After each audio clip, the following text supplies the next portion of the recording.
찬송가 351장 함께 찬송 드리겠습니다.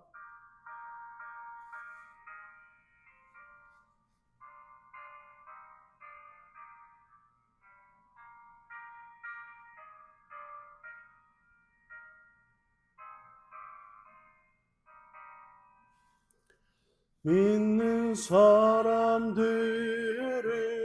주의 군사니 앞서가신 주를 따라갑시다.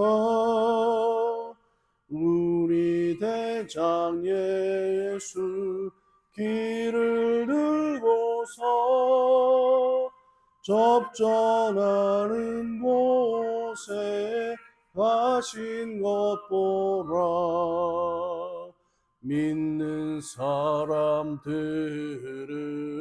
주의 군사니 앞서가신 주를 따라갑시다. 원수마귀 모두 쫓겨가기는 예수 이름 듣고 겁이 남이라. 우리 찬송 듣고 지옥 떨리니 형제들아 주를 찬송합시다. 믿는 사람들은 주의 군사니 앞서가신 주를 따라갑시다.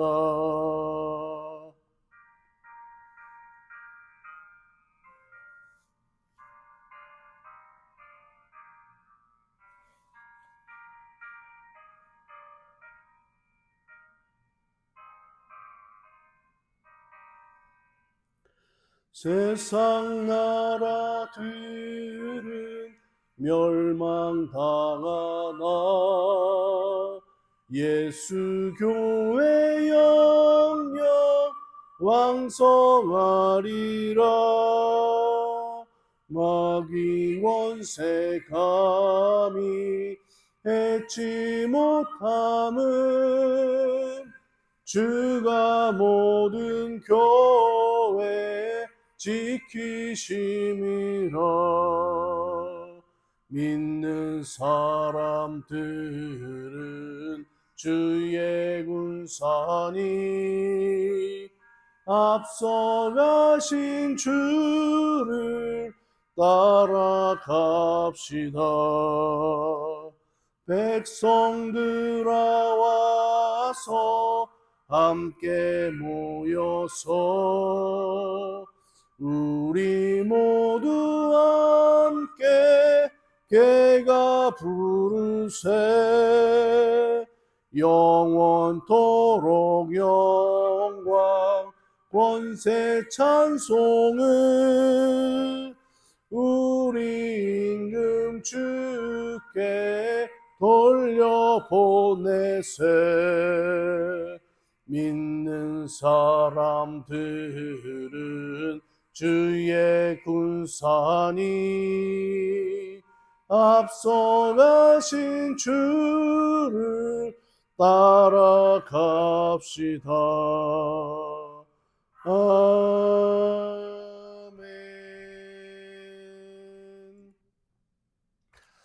오늘 우리 함께 보실 하나님 말씀은 창세기 30장 32절로 36절 말씀입니다.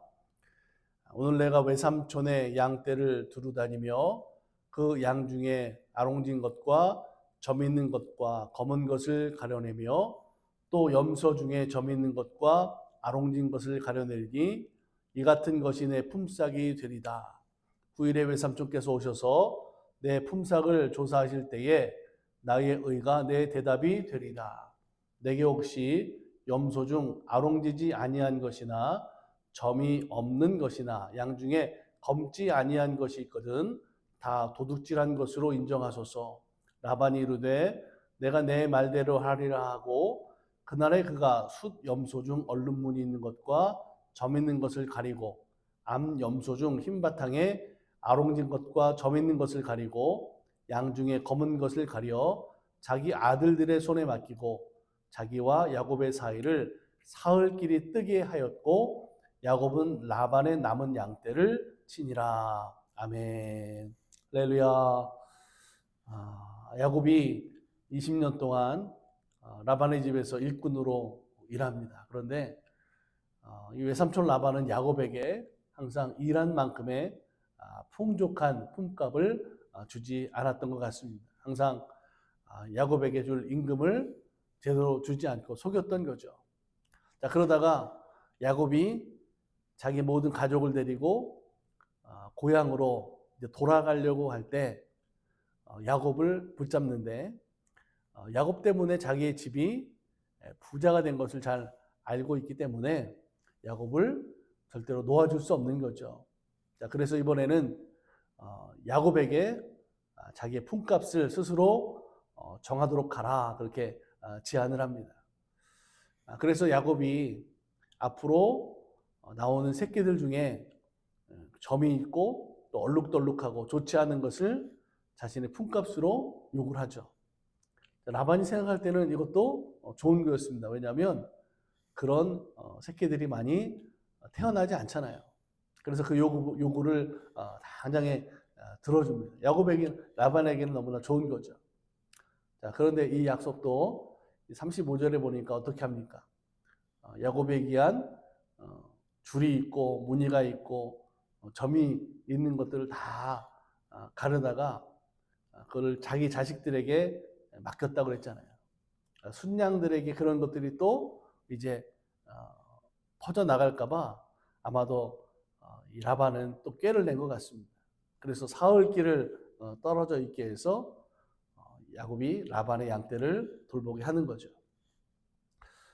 라반을 보면 참 탐욕스럽고 부정직한 인간의 그런 모습을 알 수 있죠. 야곱 때문에 그가 잘 살게 되고 부자가 됐는데 그런 은혜를 감사할 줄 모르고 오히려 이렇게 파렴치한 속이는 그런 모습을 계속해서 보여주고 있다라고 하는 거죠. 여러분, 우리들 주변에도 이렇게 은혜를 감사를 모르고 오히려 원수처럼 지내는 사람들이 있습니다. 자기 욕심만 채우고 오히려 은혜를 베푼 사람들을 모함하거나 또 그 사람의 것을 빼앗는 참 악당 같은 사람들이 있어요. 세상은 어떻게 보면 이런 악한 사람들이 잘 먹고 잘 사는 것 같지만 하나님은 이런 사람들이 가진 것을 절대로 복이라고 말하지 않습니다. 이런 악함은 반드시 하나님의 심판을 받게 되어져 있죠. 하나님이 주신 복은 어떤 복입니까? 오늘 야곱이 살아가는 그의 삶의 모습을 통해서 하나님이 주시는 진정한 복이 어떤 것인지를 성도들에게 보여주고 있죠. 하나님이 축복하시는, 은혜 주시는 확실한 믿음을 가지고 있었던 야곱이기 때문에 그는 절대로 어떤 욕심을 내지 않는 것 같아요. 야곱이 외삼촌 라반에게 품값을 받아가지고 그는 부자 되는 걸 생각하지 않았습니다. 일꾼은 아무리 잘해도 일꾼일 수밖에 없잖아요. 월급쟁이가 돈 모아서 회사에 사장이 된다. 그건 기적과 같은 일입니다. 야곱은 외삼촌이 주는 품값으로 또 외삼촌의 덕으로 잘 되는 인생을 살겠다라는 것이 아니고 하나님의 약속하신 복으로 그는 잘 될 계획을 가지고 있는 믿음의 사람이었다라고 하는 거죠. 어차피 야곱은 그 외삼촌 라반이 항상 약속을 지키지 않고 속이는 사람이었던 걸 잘 알기 때문에 그는 하나님의 약속, 변하지 않는 그 말씀을 그는 붙잡았어요. 외삼촌을 의지하는 것이 아니라 하나님을 의지하고 자신의 일을 이루어갈 계획을 그는 가졌다라고 하는 거죠. 사랑하는 여러분, 성도는 항상 내게 복을 주시는 분이 하나님 되심을 우리가 믿어야 합니다. 성도는 사람을 믿거나 자기의 능력을 믿고 욕심을 내서 안 되는 거죠. 시편 128편 1, 2절에 보니까 여호와를 경외하며 그의 길을 걷는 자마다 복이 있도다. 내가 내 손이 수고한 대로 먹을 것이라 내가 복되고 형통하리로다 말씀하고 있어요. 오늘 우리들의 삶에 이런 믿음의 태도가 분명히 있어야 됩니다. 하나님을 믿고 의지하고 하나님 말씀으로 살아갈 때 그 하나님이 내 삶을 인도하신다라고 하는 거죠.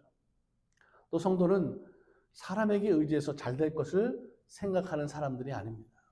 하나님의 약속의 말씀을 믿고 그리고 말씀 안에 내 스스로의 믿음의 기업을 세우는 사람들이 성도가 되어야 된다라고 하는 거죠. 어떤 일에도 오늘 내가 가지고 있는 믿음의 목적을 가지고 또 그 기업을 세워가며 열심히 충성되게 일할 때 오늘 야곱에게도 번성케 하신 하나님의 은혜가 됐던 것처럼 오늘 우리들에게도 동일한 은혜로 채우시는 하나님이 되시는 줄로 믿습니다.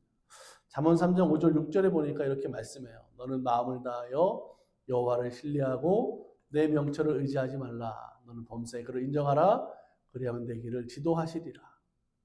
모든 것에 우리가 나의 어떤 능력이나 나의 지혜나 이런 것들을 의지하는 것이 아니라 성경은 분명하게 모든 일에 내 삶을 인도하시는 것이 하나님 되심을 인정하고 맡기라라고 말씀하는 거죠.